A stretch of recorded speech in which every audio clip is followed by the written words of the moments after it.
आपने कई बार एक प्रॉब्लम देखी होगी कि यदि आपका पंप में क्या हो रहा है, यदि बार बार आप फ्लो को घटाते बढ़ाते हैं पंप के इनलेट पे या आपकी सकिंग में, तो आपका क्या होता है, जो आउटलेट होता है वहां पे भी बार बार पंप से जो आउटलेट में डिस्चार्ज मिल रहा होता है वो भी घटता बढ़ता मिलता है।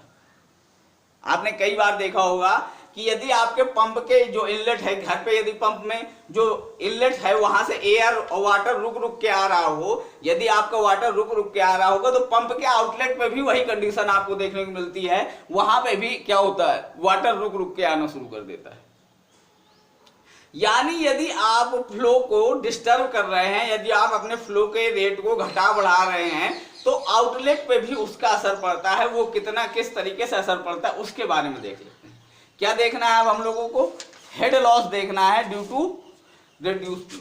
तो अब मेरा क्या है, नेक्स्ट टारगेट है loss of head, loss of head due to reduced or increased flow, due to reduced or increased flow। यानी आप यदि बार बार अपने इनलेट पे, जो आपका इनलेट है पंप का, वहां पे यदि आप फ्लो को वेरिएबल कर रहे हैं तो आपका जो हेड लॉस होगा, क्योंकि आपके आउटलेट पे भी उसी तरीके से वाटर मिलता है, तो जो आपका हेड लॉस होगा वो कितना होगा उसके बारे में बात करते हैं। तो मुझे पता है कि यदि सेंट्रीफ्यूगल पंप है तो सेंट्रीफ्यूगल पंप के इनलेट पे यदि आप कर्व बनाते हैं तो याद होना चाहिए आपको कि मैंने बताया था कि B बराबर क्या हो जाता है, वेलोसिटी ऑफ फ्लो। क्यों? क्योंकि अल्फा आपका क्या हो जाता है 90 डिग्री। इनलेट पे यही तो बात हुई थी, और ये आपकी वेन वेलोसिटी बनी थी, और ये आपका क्या था, रिलेटिव वेलोसिटी थी, जो कि ब्लेड एंगल थीटा पे थी। क्लियर? क्या इतनी बात थी?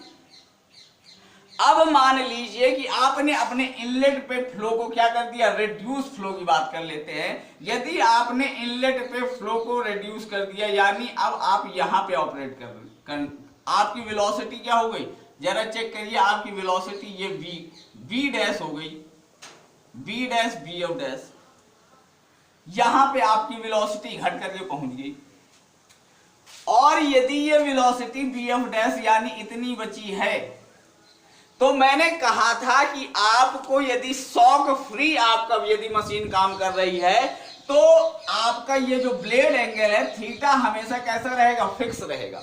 यानी अब ये आपका कभी भी जो आपने यहां से वेलोसिटी रिड्यूस की है, सडनली रिड्यूस हुई है, वो अब यहां पे काम ना करके अब आपका काम कहां पे करेगी, इसी के पैरेलल आपके आ जाएगी। कहां से आ जाएगी, इसी के पैरेलल इस तरीके से शिफ्ट होगी कि ये एंगल थीटा बना रहे। क्यों? क्योंकि आपकी ब्लेड पे ही तो आपका फ्लो अकर करेगा। यानी यदि अब बात करें तो आपका इनिशियल कैसा था, इनिशियल आपका ट्रायंगल था, मान लीजिए ए बी सी, यानी ये ए बी सी था, ठीक। आपने जैसे ही वेलोसिटी डी की, यानी आप यहां पे पहुंच गए हैं, तो आपका जैसे ही डी होगा तो अब आपको जो ये एंगल थीटा है इसी के पैरेलल आपका ये शिफ्ट करेगा। ये कभी भी इस हिस्से में नहीं रह सकता।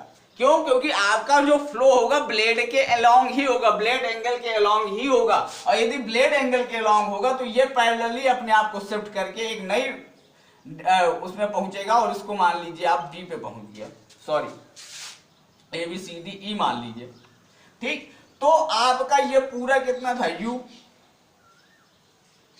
ठीक। अब आपका क्या अंतर कितना हुआ है, इतना हेड लॉस हुआ है ड्यू टू शॉक आपका। क्योंकि क्या हुआ है, जैसे ही आपने किसी दूसरे ब्लेड एंगल पे इनलेट करने की कोशिश की है, यानी आपने फ्लो को जैसे ही रिड्यूस किया तो क्या हुआ, एक शॉक प्रोड्यूस हुआ, और उस शॉक में इतना ज्यादा आपका इतना हेड लॉस अकर कर गया, और आपको फिर से फ्लो ने क्या किया, उसी अपने आप को उसी ब्लेड एंगल पे एडजस्ट कर लिया। क्योंकि ब्लेड एंगल पे ही फ्लो होने वाला है, हवा में फ्लो नहीं होगा। फ्लो तो सरफेस को पकड़ कर ही होगा, आपकी ब्लेड को पकड़ कर ही तो फ्लो करेगा, हवा में फ्लो नहीं कर सकता। तो तुरंत एक शॉक प्रोड्यूस होगा, यानी हेड लॉस जनरेट होने वाला है यहां पे, यानी आपको ये ए ही हेड लॉस जनरेट होगा। तो मैंने कहा कि ये आपकी क्या हो रही है, बी डैश या बी एफ डैश हुई है, जो आपकी रिड्यूस हुई है। क्लियर? और ये आपका पूरा टोटल क्या था, बी था, ये क्या था टोटल v इनिशियली। तो यदि मैं बात करूं यदि पूरी v के रिस्पेक्ट में, तो ये पूरी लाइन कितनी बन जाएगी, ये यदि आप cot थीटा ले लें, cot थीटा बराबर क्या हो जाएगा, tan थीटा बराबर लंब बटे आधार, तो cot थीटा बराबर आधार बटे लंब, आधार क्या है ये और ये लंब, ठीक है। तो अब जरा चेक करते हैं, मुझे क्या चाहिए, ए ही चाहिए, ठीक। तो आप इस ट्रायंगल को ले लीजिए, ट्रायंगल डी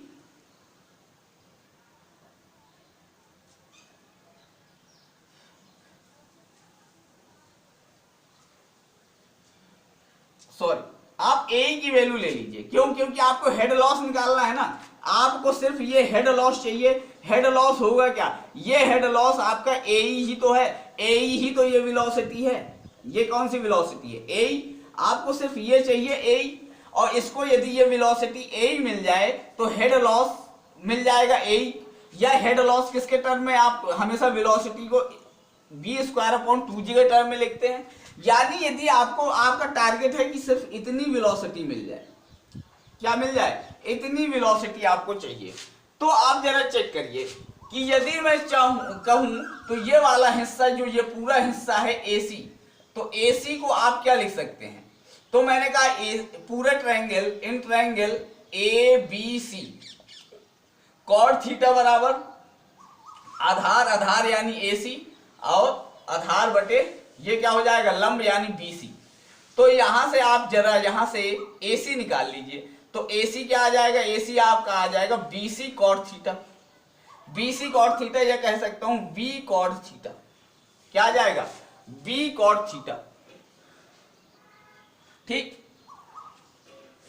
और 2 मिनट रुक जाइए, आप इसको इसी में ले लीजिए, सिंपली केवल DEC ले लीजिए, DEC ले लीजिए।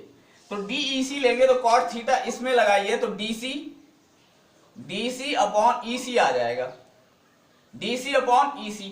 जैसे ही DC अपॉन EC करेंगे तो आप EC निकालिए, तो EC निकालेंगे तो आपको आ जाएगा,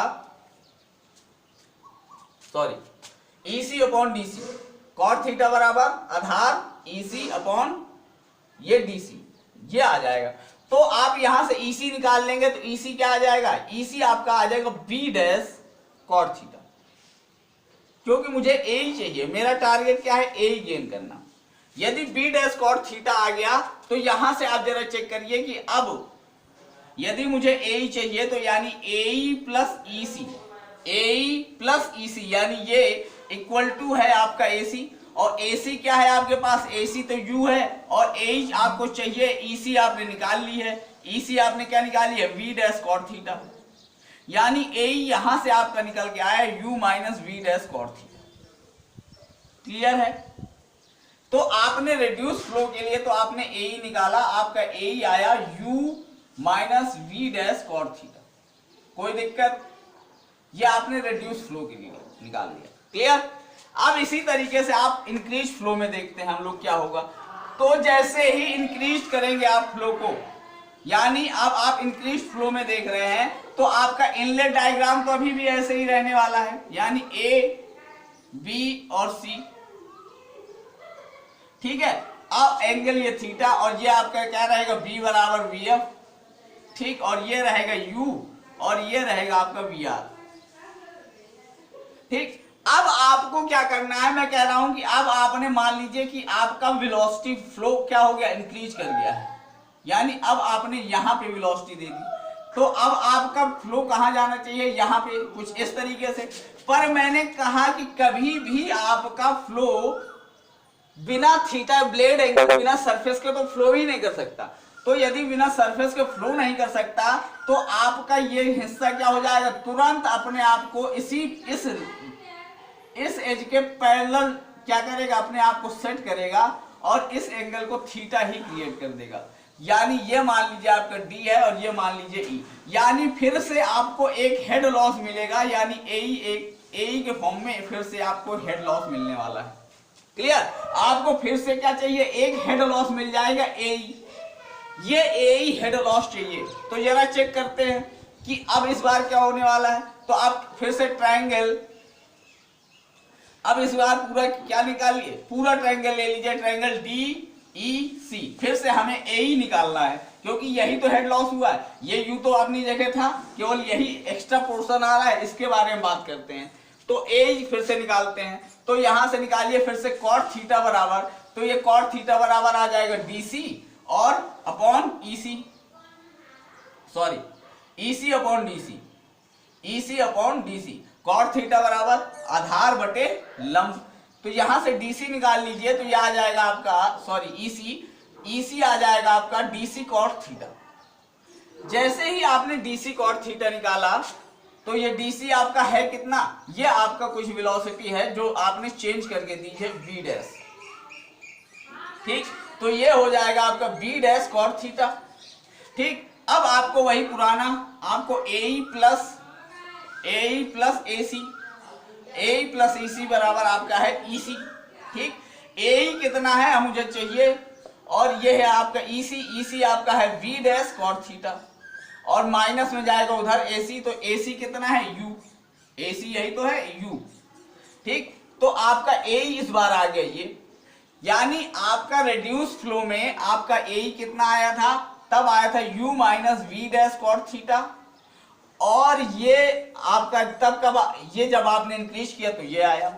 यानी मैं इसको यदि सिंपली हेड लॉस के फॉर्म में लिखूं तो हेड लॉस क्या हो जाएगा, simply AE square upon 2G, क्योंकि एक तरीके की वेलोसिटी ही तो है जो आपकी हेड लॉस में जा रही है। यानी मैं इसको यदि U minus V dash cot theta का होल स्क्वायर अपॉन 2G, ये हेड लॉस अकर करेगा आपका, क्यों, क्योंकि ड्यू टू शॉक आप क्या कर रहे हैं, आप ब्लेड एंगल पे बार बार चेंज कराने की कोशिश कर रहे हैं, इस वजह से ड्यू टू शॉक आपका ये आपका क्या होने वाला है, हेड लॉस अगर करता है ड्यू टू रेड्यूस्ड या इंक्रीज फ्लो। यदि आप बार बार उसके इनलेट पे बार बार उसकी वेलोसिटी चेंज करेंगे तो निश्चित तौर पे इनलेट पे यदि वेलोसिटी चेंज होगी तो आपकी शॉक होने की वजह से ये हेड लॉस होने वाला है। क्यों, क्योंकि फ्लो अपने आप को कहां एडजस्ट करेगा, तुरंत बेन एंगल पे एडजस्ट करता है। इसीलिए बार बार ये क्वेश्चन भी होता है कि हम लोग ब्लेड एंगल पे ही फ्लो क्यों कराते हैं, तो ब्लेड एंगल पे ही यदि फ्लो नहीं कराएंगे तो क्या होगा, शॉक जनरेट होता है, और शॉक जनरेट होता है तो इस तरीके से हेड लॉस जनरेट होता है। क्लियर है, आज ये क्वेश्चन आपको क्लियर की ब्लेड एंगल पे ही क्यों इनलेट कराते हैं हमेशा, तो ब्लेड एंगल पे इनलेट कराते हैं क्योंकि यदि ब्लेड एंगल पे इनलेट नहीं कराएंगे तो आपको शॉक जनरेट होगा, और शॉक जनरेट होगा तो इस तरीके से आपको क्या होने वाला है, हेड लॉस आपको मिलता है। क्लियर, ठीक है, इस तरीके से शॉक की वजह से क्या होगा, हेड लॉस जनरेट होगा, आपकी एनर्जी लॉस में जाने वाली है, इसलिए करते हैं। ठीक है, तो अब आपका सेंट्रीफ्यूगल पंप लगभग खत्म हो गया है। अब उसमें थोड़ा सा क्या है, मॉडल टेस्टिंग की कुछ नंबर आपके थोड़े से बताए जा सकते हैं, लेकिन मैं जो इम्पोर्टेंट चीज आपको नेक्स्ट लेक्चर में डिस्कस करने वाला हूं कि आपने सेंट्रीफ्यूगल पंप में जितना पढ़ा उसको कैसे यूटिलाइज कर सकते हैं प्रैक्टिकल व्यू में, कि आपका कब आप कैसे जानेंगे किस जगह पे आपका कब आपका पंप पानी नहीं दे रहा है तो कौन सी प्रॉब्लम हो सकती है, ये आप कैसे जानेंगे कि किस कंडीशन में कब कब आपका पंप आपका पानी नहीं देने वाला है, कब कब आपको डिस्चार्ज नहीं मिलने वाला है, यदि ये डिस्चार्ज नहीं मिल रहा तो कौन कौन सी कमियां हो सकती हैं। इसी नॉलेज का यूटिलाइज करके हम लोग उस चीज़ों को गेन कर सकते हैं, तो ये हम करेंगे नेक्स्ट लेक्चर में। ठीक है, वो हमारा लास्ट लेक्चर होगा सेंट्रीफ्यूगल पंप का। ठीक है, तो आज के लिए इतना ही रखते हैं। ठीक है, थैंक यू।